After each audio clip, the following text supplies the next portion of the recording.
Hello and welcome to TWWork, a space where you can hear and read about some amazing people, the fantastic jobs they do and the paths that led them to where they are today. I'm here with Jordan. Hi Jordan. Hi Michelle. Nice to see you. Again. And obviously me blending in perfectly with you look like part of the sofa, I'm don't just you? a floating head, which no one who's listening to this will get that joke, but I'm a floating head. Right, could you tell with my jingly bracelet, the listener, what it is you do for a living? Oh God, so now I'm in the process of setting up a business called The Human Revolution.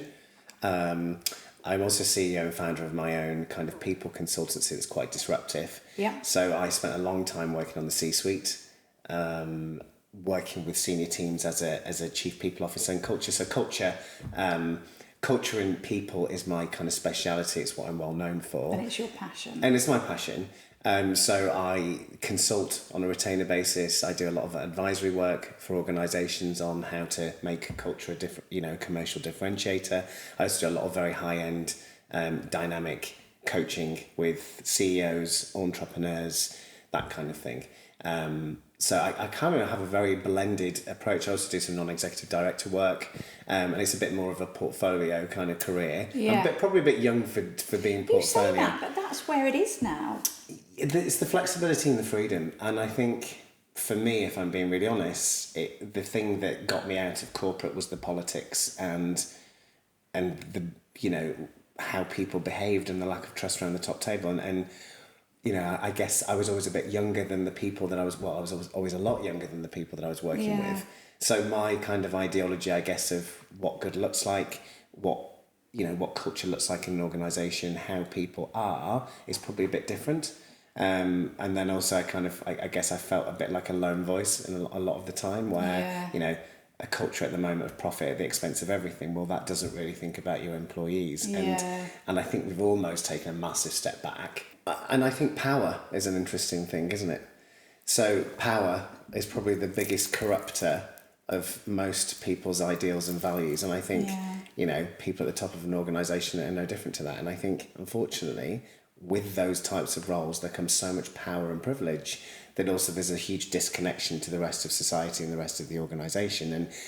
And then you end up in this really small bubble and you don't really step outside of that. And therefore you lose the connectivity and the perspective on what's going on for the majority. And I think that's a massive Achilles heel at the moment in business.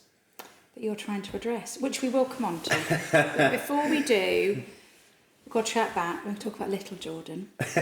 Little Jordan. Weeny Jordan. Little Jordan. What were you like when you were younger? What were you into? Oh God! So obviously, I've got to say, clearly, were you sociable? Or are you going to tell me now you were absolutely? Really? I was. I grew up in a single parent family in the northwest, in the middle of nowhere. I grew up in this tiny little village, and I was just. And I look back at this, and I think this is why I can connect with people so strongly, and why I'm probably good at what I do in terms of the particular coaching. Yeah. And the ability to kind of build connections with people. I stood out like a sore thumb as a kid. I grew up in a really kind of northern part of the northwest, in the middle of nowhere. The interesting thing for me was I was brought up in a single parent family, and my mum was an amazing role model. And she also, with me and my brother, she validated us, and there was so much love in our family, but there's also a lot of discipline and a lot of aspiration. Yeah. So we were very self-sufficient from an early age. We had jobs. We went to a good school, but then my mum had to work really hard for us in order to go to those schools. So there was always a clear contract that we were, that we took responsibility for ourselves and we knew how the world worked. Yeah. So, but because I was kind of like, it also made us very confident and actually comfortable being different. And actually being different as a kid is not a good thing. No. Particularly when you're growing up in a really quite parochial environment. Yeah. And people were nice, but there was also it's kind of part of our DNA, isn't it, to notice and observe the things that are very different. And I was always one of those, so I stood out like a sore thumb. It was a good kind of foundation. Yeah, really good foundation, and great to be. And that's why I connect with women, because I was taught to respect women and connect with them, and all of my kind of, I had a lot of very strong female energy in my life, which is probably why I have done as well as I have as a leader, because I'm very different to the majority of people that sit at the top of organisations. I saw the sacrifice firsthand. So a lot of my clients are female clients. Yeah. It's really interesting. So that's kind of quite interesting as well. But I think, I wouldn't change my upbringing. It was we were happy. We didn't always have a lot, but we had each other. And I think when I look back and I look at the work that I do now, what are most people looking for? It's that when they look in the mirror, they like who's looking back. And that comes from a very deep connection with yourself, with who you are. 'Cause you can't lie to yourself. You can't. And you can't buy that. You can't buy that level of comfort with yourself. And that's what life's about. It's not a dress rehearsal.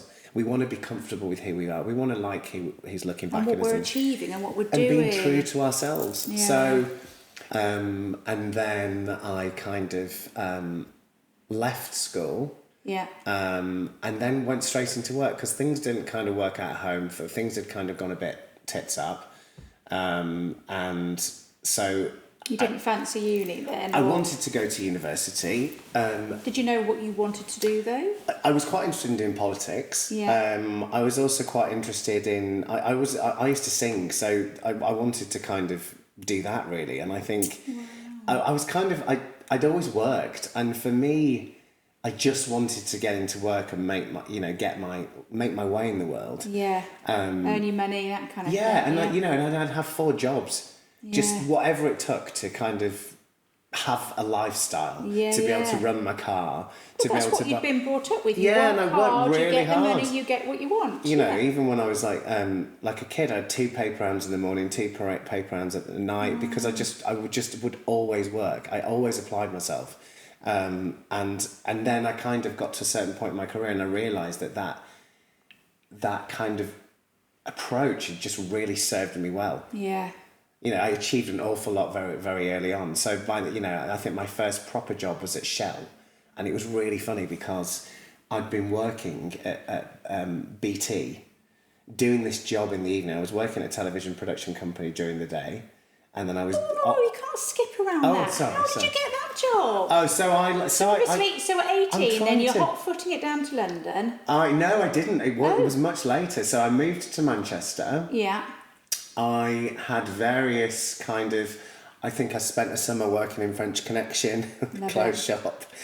And I could kind of turn my hand to anything because the thing that I could always do is connect with people. Yeah. So that was my saving grace. So... I got a job working for a television company, and actually, if I remember rightly, I've skipped about. I started my first kind of, I thought I wanted to go into television. Yeah.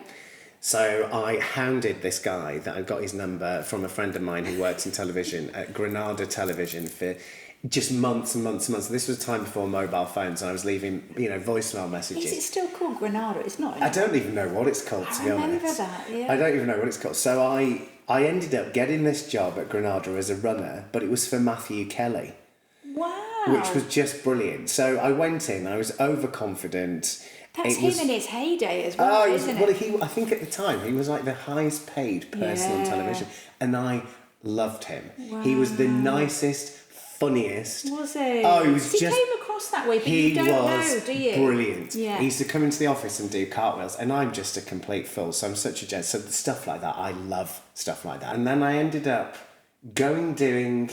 so I did another job for them at Granada, and this was like, they just paid you peanuts. I mean, you couldn't even put petrol in your car on the money that they paid you. And it was just, not for me. So I did another job, then I got approached by another production company, which was actually the first internet production company, and it was the first internet broadcast television channel. So it was way ahead of its time. So what we're talking, is this late 90s? This is late 90s. Yeah. So I went to work there, and then I started, because again, I was like, okay, so I need to earn some more money, because I was always aspirational. And then I did a job on the telephones at BT Internet in the evening. Wow. But because I was quite smart, and it was my first exposure to corporate life, I built a really good reputation there really quickly. I was very good with the customers, and then that kind of took off. So then I left the production company and went to work for BT full time. Yeah. It was just in a call centre. I mean, this is... But working through the ranks of that. Working through the ranks, you know, massive customer service focus, met some amazing people. And then this job came up at Shell, which was, it was basically providing IT service for a really prestigious oil company that they'd bought. And it was very customer service focused, but it paid an absolute fortune. I mean, Shell just paid so much money. They did. They paid an absolute fortune. And I was 25 at the time, or maybe a bit younger. I was probably younger. I was probably about 23. And I went in as a contractor. I remember having the interview with this fantastic Scottish lady called Fiona Allen. And she was super polished and super professional. I thought, God, but she had a really good personality. The first thing that I observed about Shell was this is a company where people work really hard, but everybody's got a personality. And they could be themselves. And I felt that really strongly because I think up until that point, I'd had a good time at BT, but I was always very conscious that just probably because of my past experience, I always stood out like a sore thumb. So I always had to dilute myself to fit in. And then you're in the, I'd always be the person that someone would single out, always. I'd had it all my life. So I learnt very early how to navigate things politically for my own interests and to stay safe. Yeah. Because you could guarantee I'd be the one person that, you know, that would piss someone off or just not even saying anything. Yeah. So, you're a scapegoat. Just someone that stood out and people didn't like. They didn't like the confidence or whatever. Yeah. All to do with their own insecurities, to be honest. Yeah, I know. And I said to her, look, I don't know anything about IT. I can start in a week. I'm only on a week's notice and I will work so hard for you. I will learn the ropes. And I really had a heart-to-heart with her. She offered me the job. And it was such a wild card to take me on. But I think it was the confidence. She could tell that I'd done well at school. Yeah. So she knew there was an intellectual horsepower there. Yeah. I think she was a bit fascinated as to what's this guy doing? He could be, he could really apply himself here. So I started Shell. And then after 12 months, every 12 months, they would open up a very small amount of permanent roles. And it was really prestigious. It was really hard to get the jobs. And there'd be at least 50 people applying for 3 roles. Yeah. And they offered me the role. And I'd worked so hard there and really applied myself. And it was the first time ever that I thought, right, this is actually what I want to do. This really suits me. It was a fantastic company. Yeah. The people were amazing. I mean, they were so smart and it was really diverse. You work with people from all over the world from day one. Yes, so there was no racism or anything like that. Yeah. It was just an international company. They really took care of their employees. I made some fantastic relationships because I was confident. I'd work really hard. I would stay late. I would just do whatever it took. Wow. But I was finally in a role where I was getting paid good money and my efforts were acknowledged. Getting recognised. Yeah. And then that was it. And then it just took off. So I then moved into HR. I was the youngest leader on my job group in the whole of Europe, and Shell's 150,000 person. So I applied for this role. Again. What's like a sort of HR assistant? No, it was higher than an HR assistant. So I'd applied for. So I'd kind of worked my way up in customer service on the phones. Yeah. Doing IT that I was really bad at. So I'd always no problem, and I'd get all of these really complicated things to solve, and then I'd just have to ask all my colleagues how to do it. But what I could do is build a rapport with the customer and make sure they had a fantastic. How to solve the problem. Yeah, exactly. But I was rubbish at IT. I mean, God knows how I did IT for as long as I did. I was just useless at it. So it just wasn't how my brain worked. So I applied for this role, and it was basically running the front end of the global recruitment process, or it was called the response handling unit. Wow. So it had over 300,000 applications a year, and it was a global centre. And it was based in Manchester, in Wythenshawe, which was where one of their northern offices was. And I'd had management experience, a little bit of management experience at BT. And I applied for this role, and the woman that I was working for, her boss really took a shine to me. She was really senior, and she was she ran all of global operations for the HR function. She was a big hitter.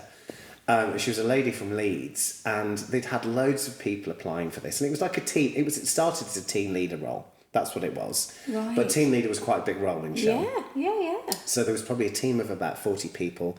It was a deputy manager and a team leader role. Started off as a team leader, got the role, and loads of people have applied for it. And I remember the interview process. I was so sweaty and clammy at the end of it because they grilled the shit out of me. Yeah, they will have done. But I was smart, so Yeah, I knew true. how to, and I could connect with people. And whilst I didn't have the experience necessarily, I could still articulate a story about how I could apply that to the environment, how I you'd would get it learn, done. how I would cover the gaps. Yeah. And then what happened, and it was really bizarre. So I've been really lucky quite a lot in my career. So I've applied for things and I've got them, and I've had the confidence to apply for things that maybe, if I'm being really honest, had I been a bit more reserved, I probably would have thought, well, I don't have enough experience to do that. But I always believed in myself. Yeah. And I think that's what came across. And That's not luck then. You put yourself in the right places. I did, and I was ambitious, and I backed myself always, Yeah. and I always had a solution, and also I always did what. So at Shell, although I didn't necessarily have all of the experience to apply for this role in HR, in the kind of the central recruitment function, I'd also had a great track record. So my performance reviews were fantastic. Long story short, I started working there. Then the person I was working for, who I actually didn't get along with that well, it turned out, and there was a couple of sticky moments in that role where she was very polished and very professional, but I was extrovert and she was, polished and professional and traditional. Do it by the book, Yeah, and so that didn't really work. But what was really interesting, she then moved into another role, and then her role became available, which I'd only been in my role for something like 7 or 8 months. But then her boss, who absolutely loved me, said, you know what? You're by no means the finished article to do this job. She said, but I've been doing this for so many years. And she said, I see something in you. She said, you are going to be a superb leader. She said, and it's your confidence, it's your connectivity with people, it's the fact that you know how, she said, your emails. And she talked about how I was always quite articulate. She said, I will put you in this role. She said, but I'm absolutely going to coach the shit out of you. She said, we're going to have some really uncomfortable conversations. Yeah. She said, I'm going to be constantly speaking to your team about what you need to do better. She said, I've spoken to them. She said, and actually in 8 months, although they don't think you're the finished article, they really like you. Yeah. They think that you get the best out of them. There's been a massive change in culture since you started. So they backed me. So the people that I was working with and managing on the team, they really backed me because I brought a bit of personality and I brought a bit of fun. Yeah. And also I was very focused on the performance element of things. I always was. So then I got her job. And then we, had all of this brutal coaching. And I remember some of the conversations I had where, it was just brutal about who I was and how I needed to improve. And I went with it. And she said, I've never, given someone so much focused feedback before, warts and all, and you've just taken it. And she said, and every single thing I've asked you to do and I've given you feedback on, she said, you've implemented, you've taken it. And she coached me for like 18 months, 2 years. Every time she came up, we had a coaching session. She sent me on programs of work. She got me to do things on the side to learn things. They sponsored me. So I was kind of just fast tracked from there. And then the role got reevaluated. We became a centre of excellence globally. We became a place where best practice was basically then shared with the rest of the group. Yeah. We then had a team of 250 people by the time I'd left there. We built something amazing. And I remember crying when I left that role because I was going down to London. I'd been offered this really prestigious role as an HR. So what level had you got to then by that point? So I'd got to senior management level. And then I got a job in London, working for Shell in the trading arm, and not an environment for me. How It was probably the only part of Shell where the behaviours were completely the inverse of what everything else is. And do you think that's a London thing as well? No, it's a trading thing. Okay. It's a trading thing, and these people were paid. You'd have graduates, qualifying in the first year, going on a trader development program where they had a rotation, where they'd have exposure to all of the key parts and areas of trading, and then at the end they become a fully fledged trader. Best in the world class people, best universities, and it was these like young people would be getting £250,000 bonuses in the first year, and they'd be like 19, 20 years old. it was a big deal, and trading generated, although there was only 1,500 people globally, generated 60% of profits for the whole group. So these were the elite of the elite. The elite of the elite. Yeah. And I didn't fit in that overtly masculine. Wolf of Wall Street style. Yeah, because I was an alpha male and I was confident, so I would be the kind of person that people would go for. I didn't fit in. I wasn't deferential. I was gay. I wore things, I had my own kind of personality, and they didn't like the fact that I went in and I wasn't wearing a shirt and tie or whatever. They didn't like any of that.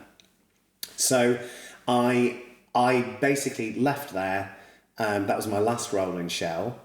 And then I went to a complete brownfield site in an environment that had no HR set up whatsoever. It was a 100-year-old engineering company. I applied for the job, got it. It was a massive role. It was like a global HR business partner. Wow. 6-figure salary, and I was probably only 27 at the time. And then I just, from that point onwards, that's when my kind of career really took off, and I started to do really senior HR roles. I then went, after there, I went to a really prestigious insurance and reinsurance company in the city, and I was the head of HR there. And it was very polished, very traditional, very kind of, very sophisticated. But I was always also very acutely aware of there were certain groups of men that I really pissed off. They didn't like the fact I was confident. They didn't like the fact I was gay. All of that shit. And it just reminded me of, I'm not honouring myself. So I met a girl in my last role in the engineering company where I'd been a global HR business partner, and I called her $3,000 a day Emily, because she was one of the most polished, brilliant, funny people I'd ever met. And she was an organisation design specialist. She charged £3,000 a day for her work. She was fantastic. And when I was working there, she really took me under her wing. And she said, you could do this. She was a consultant. She was a consultant. Yeah. She only did really high-end gigs. Her and I became really, really good friends. I loved her. She was like another fantastic woman that put her hand. I always seemed to have this connection with women. It was always women that sponsored me, not men. It was women in positions that sponsored me. Probably because I'd been indoctrinated in that as a child. So I understood. I got on really well with women. We had great fun. There was a real kind of trust thing going on. So my sponsors mainly, and there have been some exceptions, were mainly women in work. So $3,000 a day Emily took me under her wing, and we she showed me everything. She showed me a toolkit. She said, you could do this. You'd be brilliant. She said, working with all of these fusty old men. And how old are you at this stage? So I was probably about 27. I think I was 27. Yeah. She was like, I'm going to show you how to do all of this. Wow. So then I did my first consultancy role, and she introduced me to two of her favourite. Left the insurance company or the reinsurance company to become a consultant. To become a consultant, which is a risk, isn't it? Massive risk. But you, So you had to really dig deep and go. Deep. Yeah. Applied for a big role through Emily's network. Emily introduced me to these two fantastic people at Green Park, Joe Sweetland and Raj Tulsiani. She's the managing partner, he's the founder. It was a brilliant outfit. She connected me with straight away. Again, another woman who was like, oh my gosh, they got this amazing job at Aviva, and it was an HR director role at Aviva, running their whole of the claims business. So for 6,000 people, it was a super big job. It was splitting my time between Norwich and London, and I went in. We negotiated the price, and then I've never really looked back. And that was a proper, a big whack of money. As a consultant, I did it on a consultancy basis. I absolutely hit it off with the CEO, with the guy that ran claims, a guy called Dominic Claydon. He was fantastic. We had so much fun, and we did some amazing work. We did some absolutely amazing work, and I spent 4 days a week in Norwich, and I had this huge Doberman at the time, and I found this hotel at this Porsche 911 and I remember going buying that because I remember thinking, from a boy that's grown up in Bolton, I always loved cars, and I was looking at this car forever online, and I've always been a massive petrol head, and I ended up being in a position not so long after seeing this car online, of being able to go and buy it and it not being a problem. I was like 27 years old, went and bought a brand new Porsche 911, thought I was the absolute dog's bollocks, and I felt it, and everything was brilliant. You know, I had this amazing house in London, I had loads of friends, life was great, and I really felt like I'd come into my own. And then from there, I worked with Dominic, I did loads more big consultancy gigs. And then I ended up going back, I did a number of big consultancy gigs, places like the FCA. Yeah. Met some great people again, had some big roles, proper responsibility, HR director kind of level, but all on a consultancy basis, which worked for me much better. I was younger, I was younger than the people I was working with. They were paying me a lot of money, but they were much more receptive to that as a consultant rather than a permanent member of staff. Yeah. So that was much better for me. Yeah. And again, it was honouring myself. It was a bit like the Shell days where I could be myself, I could be confident, I could call stuff out, I could troubleshoot. I was there for a set period of time. I could completely opt out of the politics, which I hated. Yeah. And then I did a number of those roles. Then I got a really big role with Tesco Bank. As their kind of like chief people officer, going in for the bank on a consultancy basis, moved to Edinburgh in the week. Wow. And that was the biggest job on the market at the time. Went to work there, but obviously I was away. So you actually moved up to Edinburgh? So I did in the week, so they paid for me to go there. They paid for me to kind of fly up there on a Monday and then I'd go back on a Thursday evening. So really high profile, big gigs, so big HR cool. jobs. Yeah, and Edinburgh's cool. Edinburgh was beautiful. I loved it. I had amazing people working for me. It was a brilliant brand. It was very performance orientated. It was very brutal, very sophisticated, lots of data applications. This is Tesco's in the mid 2000s, is this? Yeah. Oh my God, that's like their absolute That was their heyday. So yeah. it was just, and I remember getting this job and thinking, and them saying, we'll pay you this, we'll move you up to Edinburgh, you can fly up on a Monday. Nothing was a problem. I had a great team of people. I think I had a team of about 200 people. And it was a well-oiled machine. It worked well. People were smart. It was kind of reminded me a little bit of Shell. Yeah. So I went and did that. Then through my network, I'd worked for one of my key clients when I was working at the FCA on a consultancy basis was a lady called Zita McMillan, again, another woman who had then landed her first CEO role in private equity, and her and I got on like house and fine. She was brilliant. Yeah. She was absolutely inspirational. One of the smartest women you've ever met. Yeah. Super confident, unapologetic, sassy, gorgeous looking, just the absolute dog's bollocks. Yeah. She landed her first role in private equity as a CEO, and then basically said, I've got this amazing role, I need someone to come in and run all of HR. It was on a permanent basis, but obviously it was working for her. Yeah. And then I went in and did a big turnaround in private equity, did that role, and then the guy that I'd worked for at Aviva then landed his first CEO role. And he was so people and culture led. I mean, he was an amazing CEO. He lived, breathed. He wanted culture to be the biggest differentiator. So I went in as the chief people officer on the executive committee and worked for him for 3 years. And basically, I went in. We had the most fun. We set up the most dynamic executive committee, full of brilliant people with high trust, real clear focus, real alignment, because he believed in it. And he just let me do my stuff. So all the stuff that I learnt, all of the way that leaders should behave, how they influence culture, how they show up is super important. Humanising an executive committee, so giving them the confidence and the tools to show up as themselves, to connect with the people, set up all these amazing rituals. Then lockdown hit, and we were right in the middle of our launch of new company values that we'd basically... when I joined there, people were still clocking in and clocking out. That's how. So we took it from A to Z in a 3-year period.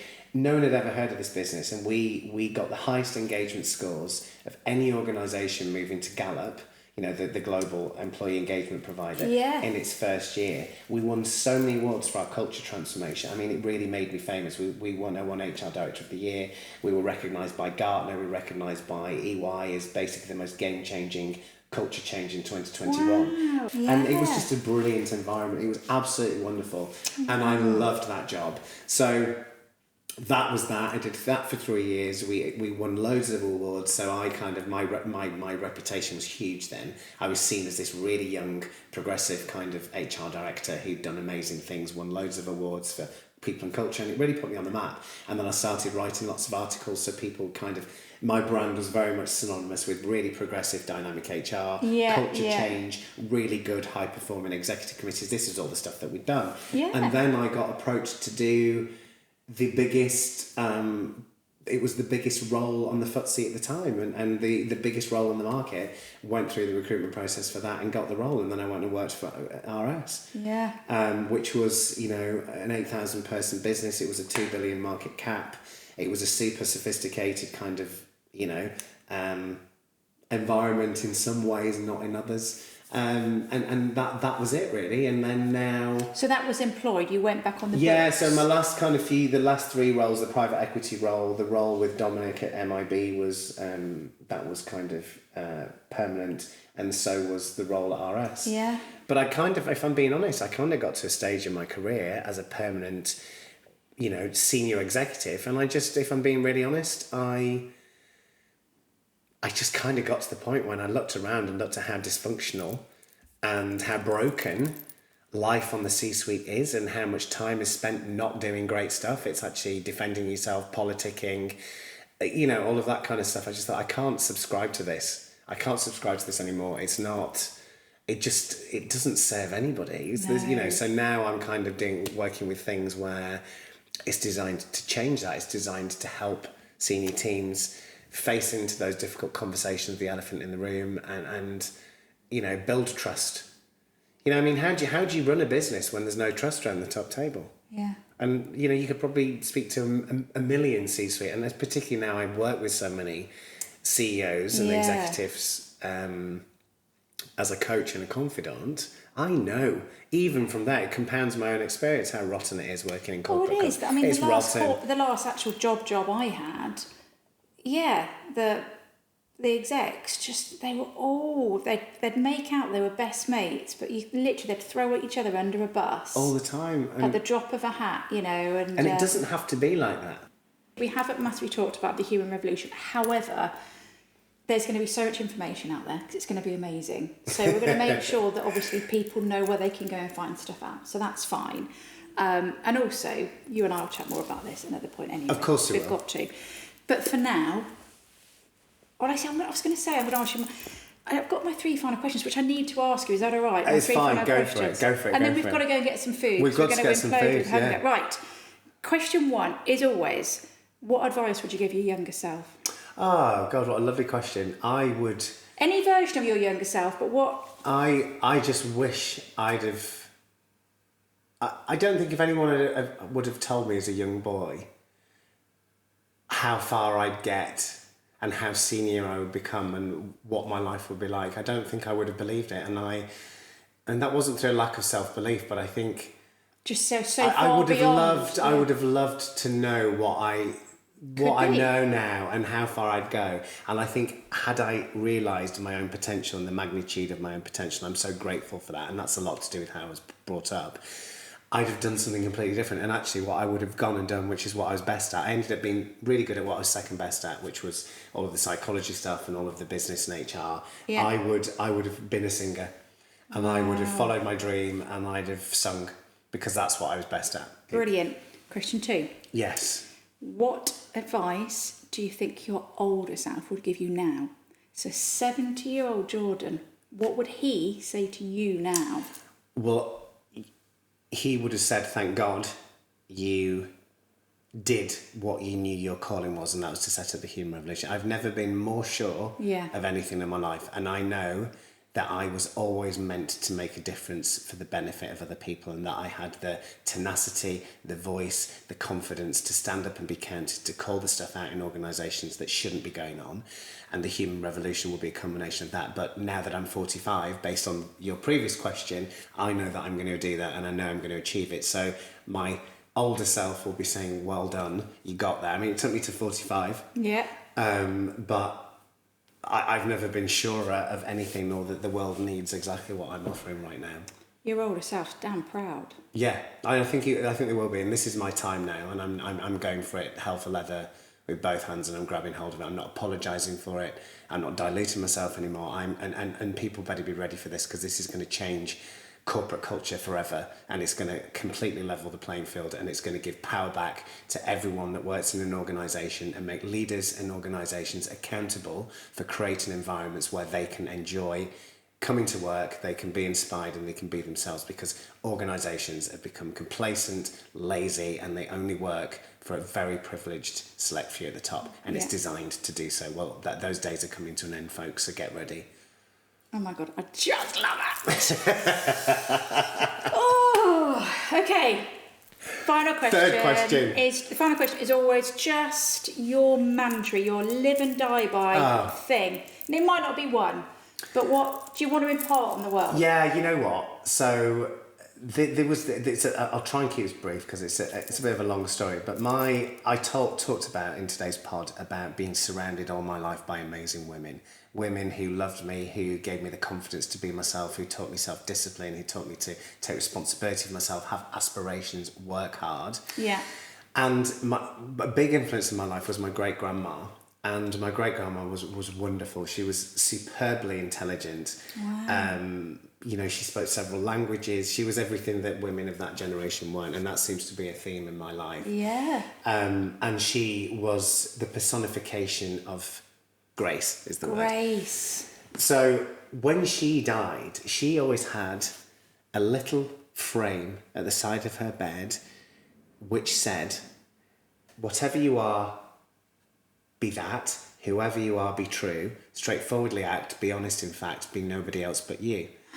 And it's an extract from a Gilbert O'Sullivan opera. Wow. So she was very cultured. It was just a beautiful distillation of how we are as a family, and how that motherhood thing, that gene in our family is kind of perpetuated through multiple generations. And I just thought, wow, that's a massive message. Living with grace. Living with grace. Yeah. Right, on that note, I'm going to say thank you very much. No, you're welcome. God. Yay! You'll be editing for fucking weeks. I will. If you would like to hear more about this chat, see some pics, and read about how to get started in this industry and/or this role, then please go to our website, www.TWWork.org. The link is in this podcast page and across our socials. Sincere thanks.